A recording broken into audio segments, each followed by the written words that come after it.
Итак, последнее зелье, которое я хочу вам показать. Это зелье восстановления. Для него мне понадобится слеза гаста, пузырьки, бородавка и редстоун.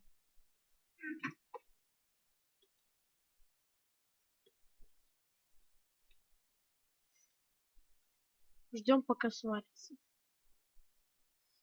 Вот, оно сварилось. Теперь положим слезу гаста и снова ждем.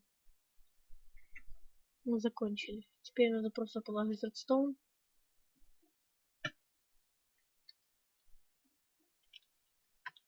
И у вас получится зелье восстановления на 2 минуты.